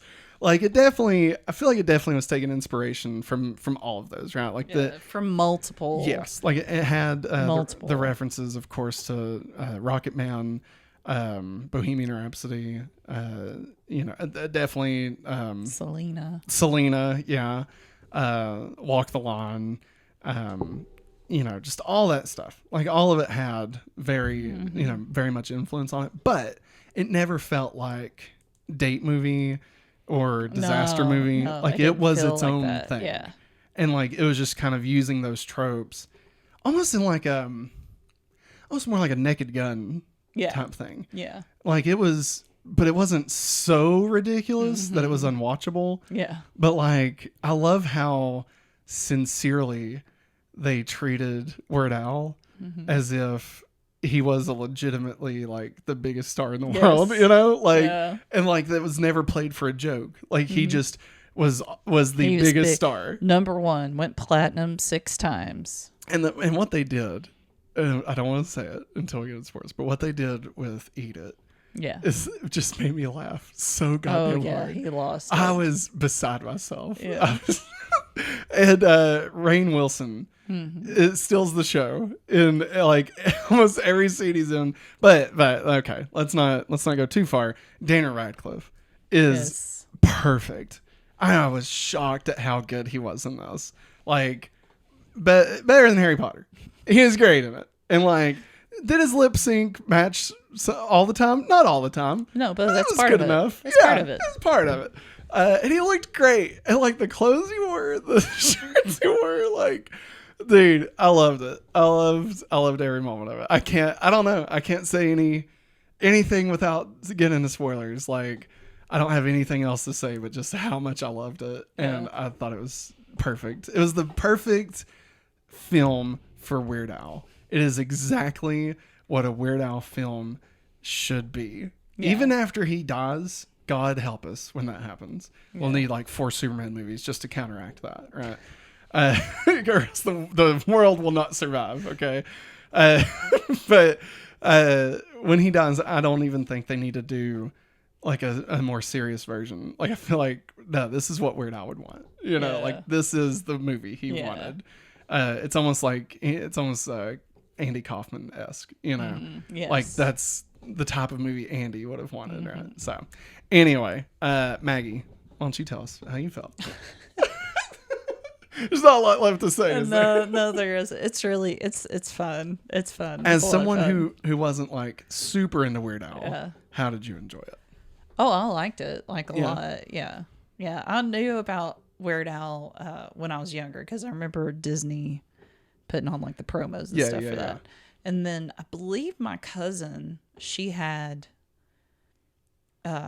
maybe one of his albums. I can't really remember, but I know I do remember her talking around about. What time? No, I don't. Was it when you were a kid? It had to been like 90s, somewhere in there. I'm not sure Was if it it was the like one where 94 or 95. The Coolio haircut? I have no idea. Like I didn't even bring up Amish Paradise. Sorry. No, I was about to towards the end, but nah. Amish Paradise is perfect. Best song. Or Gump. But no, I do. Sorry. I can't decide. I'm sorry. I threw it out there. I said that Amish Paradise was his best song and immediately regretted saying it because I don't know. Dude, if we ever had to do like a ranking of the Weird Al songs, I don't think I could do it. I mean, where do you even start? Albuquerque. It's like 13 minutes long and it's amazing. Pancreas, for God's sakes. Pancreas! That's too many. They're all good. They're all great. I'm sorry. Go ahead.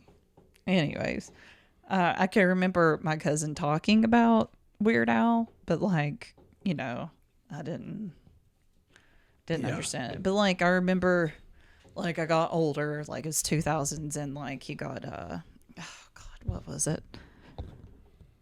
Oh no. Was it Lose Yourself? No. It was a rap song he did a parody of. Oh, White and Nerdy. Yes. Yeah. Another and good like blew up. Yeah, People lost their minds over it. They loved it so much, and I was like, wow. Like once a decade, Weird Al does that. He just blows the fuck up. It's crazy. And I'm just like, wow, you keep going, Weird Al. Like I wasn't into him. I was aware of him, but like, and then of course we started dating, and like found out that he's very much a big Weird Al fan. And I've learned so much about Weird Al because of you. I'm really sorry about that. It's okay. Like, I love, like, I know some of his, like, older stuff. Like, I knew Ma Bologna. I knew that. Another one always, when he did Like a Surgeon, all I could think about was How I Met Your Mother. Yes. And how Ted Mosby wrote him a letter in the 80s saying, please do this song called and it's actually Weird Al at the end of that episode. And he looked exactly the same. Like, he did not age at all. And it was like so awesome. And I remember that. And like, so when that showed up in the movie, I was like, all I could think about was How I Met Your Mother and how Ted Mosby actually made up this song. I finally made it through med school. Tony, get the recording ready. I love how mean Weird Al is in all of his stuff. Yes. Like he's always nice. Yes. But then every once in a while he just goes off on somebody in like in his movies and stuff. He just gets like super like just cutthroat with like just smacks them or something. Yeah. It's so great because it's obviously not him. But did you know Alpocalypse? The one that came out after White and Nerdy that had, I want to say, Polka Face, like Poker Face and stuff, was the first album that he did that went, I want to say platinum. Like, and that was in like 2012. Like, so like it was the best performing one that he had ever done. And it was after all of these decades. Wow. Yeah. Like it must be more than platinum, but still. He's the Cher of parody. Because Cher like always had like a number one hit, like 60s, 70s, 80s, 90s, 2000s, but she hasn't had any in the aughts or the 20s. But like that's what Weird Al does, dude. That's what I'm saying, man. Somebody said he was doing an interview and in like 2006, I think it was around the White and Nerdy album, straight out of what was it called? Linwood, something like that was the name of the album. I can't think of it. It was something funny. Vinewood, straight out of Vinewood, I think. I don't know.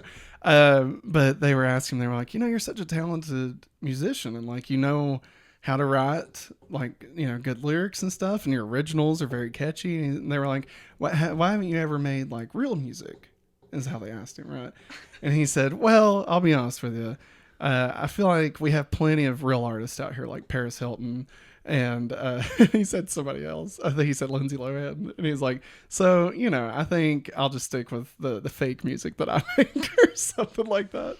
It's pretty good. I was like, damn, Weird Al's great, man. I like tacky. Yeah. Well, I mean, even that album. That was the one that went multi-platinum. I like Tacky. Yeah, that one and Word Crimes. Love Word Crimes. Word Crimes is good. But I always love his polkas, like the mashups of all the polkas. It was so funny. Like I knew those before I knew the actual songs that came from, and so like when I would hear like "Smoke on the Water" by Deep Purple, you know, and like I'm thinking about the smoke on the water, a fire in the sky. And it's like that's not what it is at all. And it's just I love that. I love God, all that stuff. I would love to see Weird Al before I die. I'm just throwing that out there. I know. Before he dies. He'll probably outlive me, though. So I've already dubbed him immortal, so... he will live on in our hearts forever. Yes. He did a tour recently where it was just the self-indulgent tour, and it was only originals. And, like, even that I would have loved to have gone to. Like, just... I don't even care at this point. I definitely... Like, I'd rather hear the ones that I'm more aware of, than like all the originals, but I mean, because you want to see Amish Paradise, you want to see that, you want to see I didn't even mention the Saga Begins, the Star Wars one, the little Anakin, I love that one. It's very long, but I love that one. Albuquerque, one of these days I gotta play for you. It's like literally 17 minutes. It's insane. And it's one song. Like it doesn't change. That sounds like a Meatloaf song. Dude, it's so good. Everybody, go turn on Albuquerque. It's amazing. It's from Running with Scissors. The first cover of that, he's running track and he's just got his hands up and he's holding scissors as he's like running through like the tape. It's so funny. God, he's great. All right, let's get into spoilers. This is the spoiler section. If you don't want spoilers, skip this. Come back. We're gonna rank it. Where will it fall? Spoilers. Okay. So many cameos. Oh yeah. Too many to count. But Weird Al himself is in it. Yes. And he plays a music producer. Yes. Which reminded me a lot of when Mike Myers was in Bohemian Rhapsody. Yes. It reminded me of that. I don't think that's why, but no. I love that they kind of broke the fourth wall when Will Forte. Yeah, Will Forte's just like laying into sucks is the worst. And the real Weird Al's like, whoa, take it easy, take it down a notch. Like he's actually taking offense to Will Forte's name calling towards Daniel Radcliffe as Weird Al. It's so good. It's really good. And Maggie, my God, at the end when he gets shot, first off, yes, it's hilarious. Yes. But then when they show the photos from the actual event,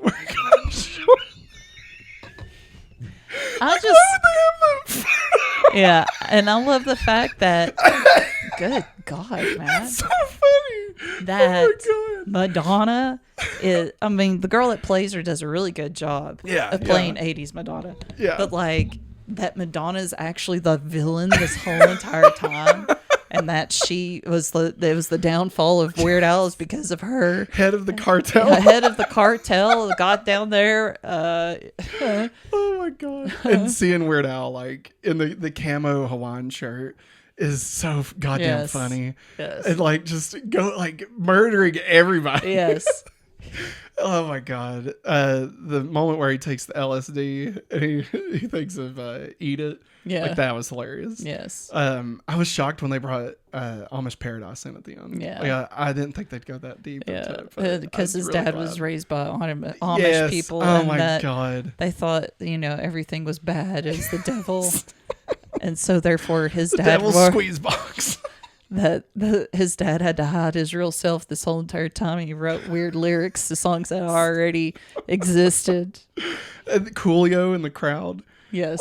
Being mad at Amish Paradise. Yes. Dude. Tom Lennon coming in selling the thing. Yes. That was really cool. Jack Black. Yeah. Playing what was his name? Werewolf. Wolfman. Wolfman, yeah.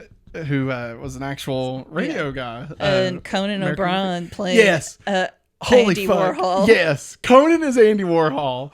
amazing.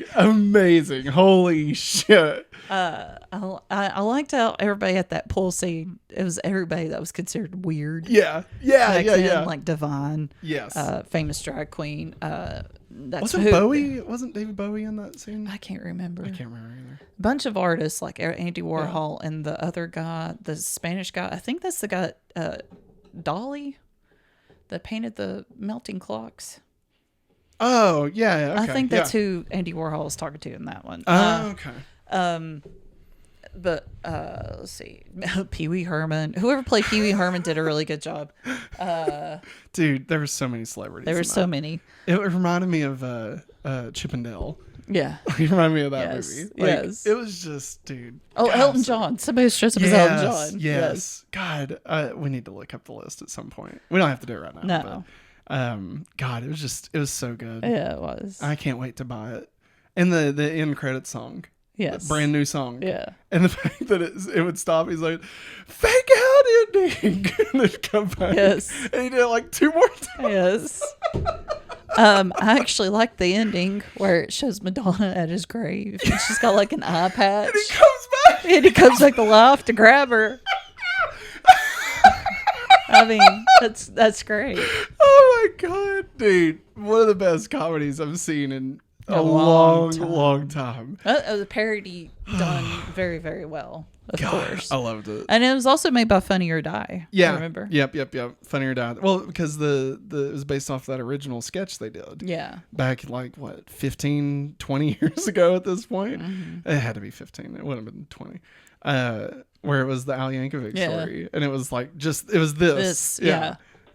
Oh my God. I love it. I'm trying to think of anybody else that showed up. I mean, there was so much. Like every scene had like the Oprah stuff was in there. The Oprah, the girl from Abbott Elementary, the main girl played Oprah. Oh my God. Which Rainn Wilson. Yeah, Rainn Wilson was amazing. Dr. Dementor. But he said, "I want to adopt you. Will you be my son?" Well, actually, me and Dad worked out our problems. Oh, that's great. Dude, oh my God. I loved every moment of that. Yeah. I loved every moment of that. It was so perfect. It was perfect. Like, I don't know. I don't know what else to say. It was perfect. Anything else? Anything else you want to say? No. All right.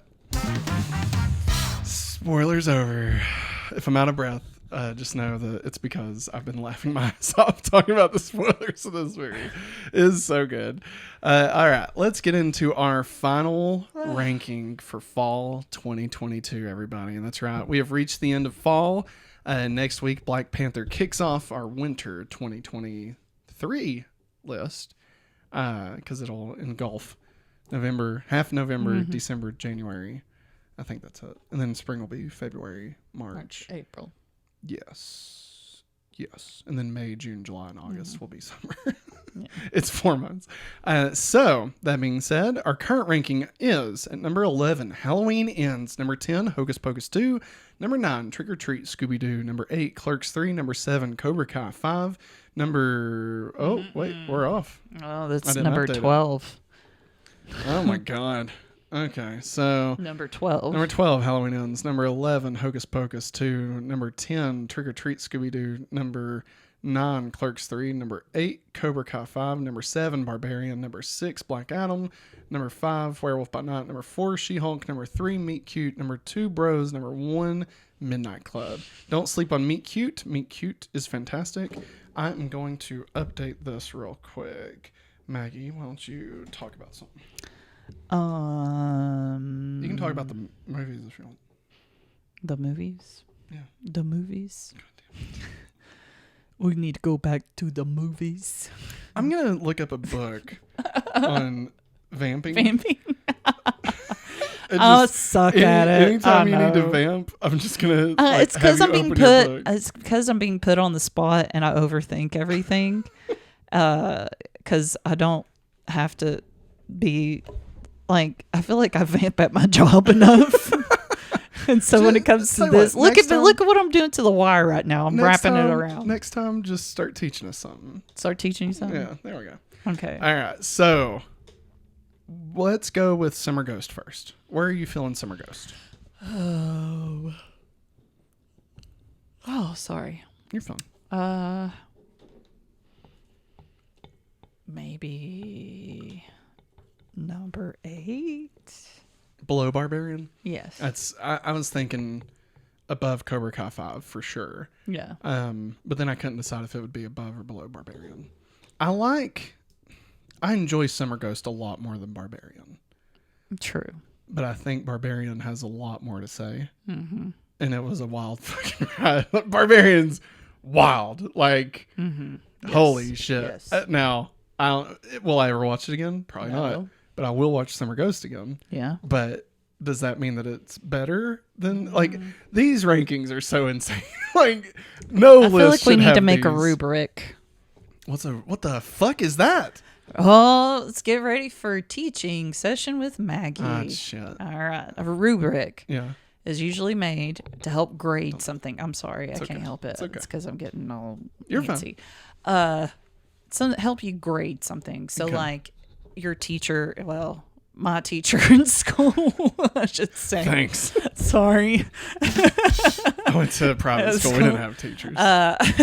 Yes, you did have teachers. They just probably didn't use it. They were not legally called teachers. Oh, well, okay, to avoid any lawsuits. Anyways, my teacher in school, like for instance, if we wrote an essay, they would use a rubric to go by, and like it'd be best, maybe have tiers in it, have a grading scale to it. Okay. But like the best, like if your essay is well written, makes sense, has complete sentences in it, everything's spelled fairly decent. Yeah. You got a pretty good grade on it. Okay. And then they'd look at the rubric to help them guide them to grade it. Okay. So there's like different ones, like somebody told us one year for like teaching students how to draw. Like you could draw 4 different pictures or color 4 different pictures, and that could be your rubric. Like the first picture be the best. Like you use different colors, you stayed inside the lines. And so, do you think this one fits in this category? Yeah. Okay. Yeah. So that would help us. That would help us figure out where to put the stuff. But then, how would you compare them to each other? I don't know. How would that be different than what we're currently doing? I don't know. I was just throwing that out there. No, I like it. Tell you what. Before Black Panther next week, make us a rubric. God. Do it for Marvel. Do it for Marvel. Our Marvel ranking list. All right. Oh, God. So I'm with you. I could see it's Barbarian. I think. Oh, sorry. Is it raining? Would it be better than Black Adam?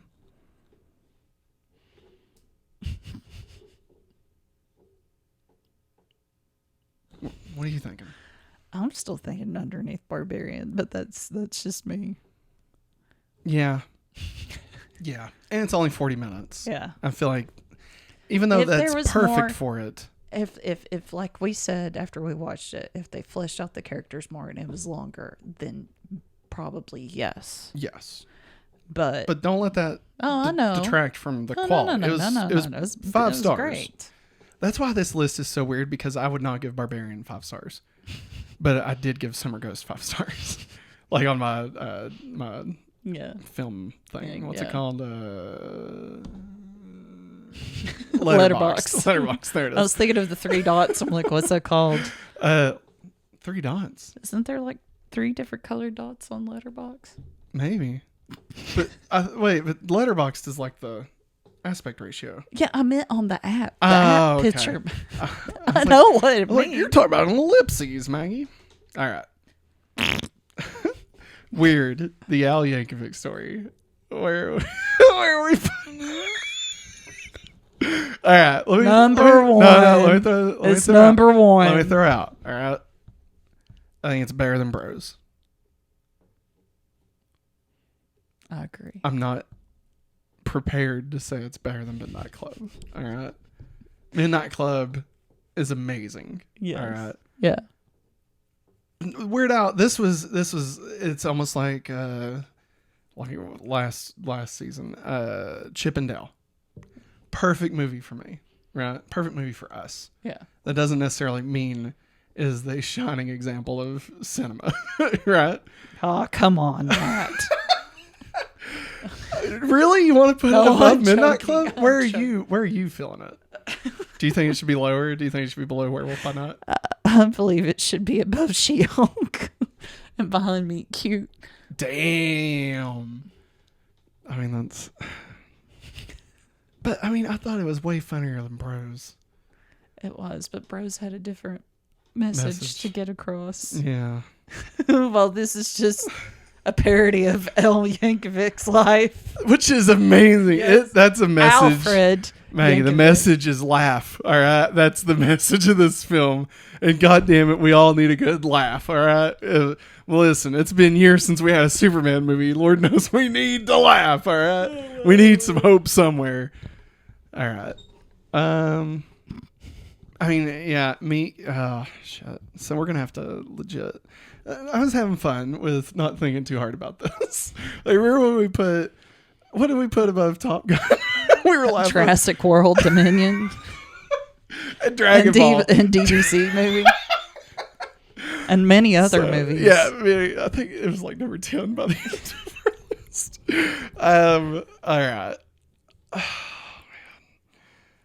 I mean, okay, if we're being real, if we're getting real, all right, if we're going to be real about it, then I think it should be the new number 6. I think it should be below Werewolf by Night and above Black Adam. Yeah.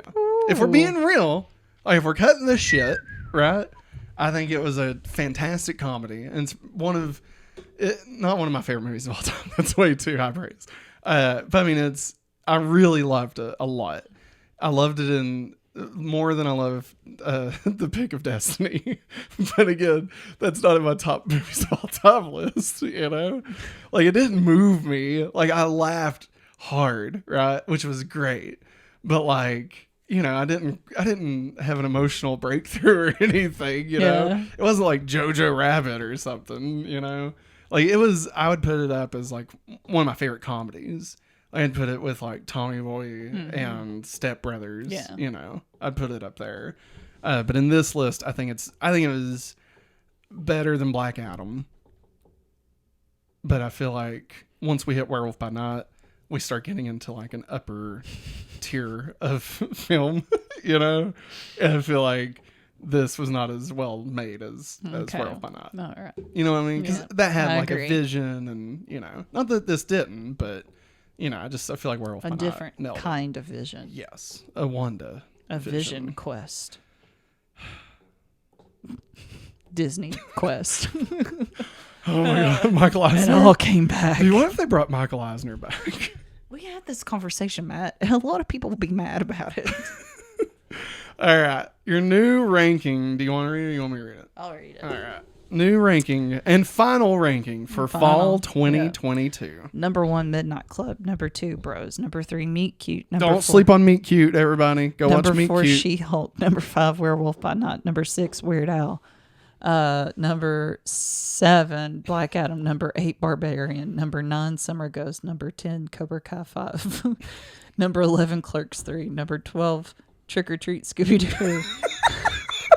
Number 13, Hocus Pocus 2, and number 14, Halloween Ends. I love you, Corey. Only us would have a list that has Barbarian and Trick or Treat Scooby-Doo on the same list.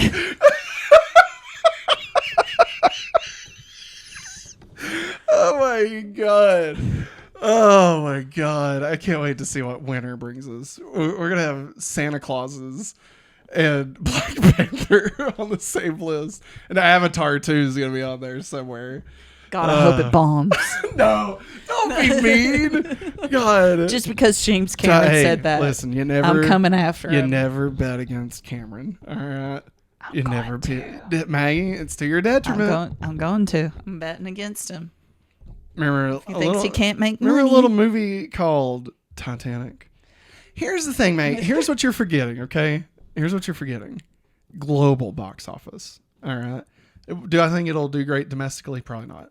I think Top Gun will still be the highest grossing domestic movie of all time after Avatar 2 comes out. But you're forgetting about the global box office. Avatar 2 is going to kill it everywhere around the world. All right. Like when they re-released Avatar after Avengers came out and it made enough to regain the #1 movie of all time after Endgame came out from just the first one, and people could watch it for free on Disney Plus. Like it's going to do great. It's going to make money. All right. Will it make as much money? Nah, I think it'll cross $1 billion. I don't think it'll come anywhere close to the first one. But I mean, $1 billion is still a reason for them to make the rest of them. And maybe it'll be good. I don't think it will be. But I mean, Matt Smith gets it. Here's the thing. We have talked about how much we enjoyed the first one, though. Like, we did like it. Yeah, but when we see the trailer or hear somebody talk about it, we're just like, really? They're going to do this? I mean, it's just been a decade. It's been 13 years. Yeah, James Cameron's already came out. Oh, if it doesn't make enough money. Avatar 3 straight to Disney Plus. Do it. Nah, it'll make it into an animated series. Oh my God. Can you believe we're going to get 5 goddamn Avatar movies before we're going to get a third Tron? What a goddamn disaster we live in. It's travesty. It's blasphemy. It is. We should get Tron. The guy that made Top Gun Maverick, Disney fucked up, man. The guy that made Top Gun Maverick made Tron Legacy. Yeah. And they were like, nah. And then he made Oblivion. Yeah, which was fucking awesome. Yeah. We just rewatched that again for the first time. So good. Anyway, we're done. We finished the podcast a while ago. So, hey, if you're still around, thank you for watching. We appreciate it. Be sure you hit the like, subscribe, all of those things. We would greatly appreciate it. Head over to patreon.com/hopefullyawesome if you would like to get this show ad-free, as well as many other things like your name in the podcast or the other exclusive shows we have, like the Family Game Night or Hopefully Awesome Weekly, or a movie commentary. We have tons of stuff. So just head over there, check it out. We would greatly appreciate it. However, if you have no money to toss our way, that's okay. A comment, a like, a subscribe, a share, and a rating would greatly help us. So thank you. But that is going to wrap it up for us this week. Thanks for watching. As always, have a hopefully awesome day. Bye.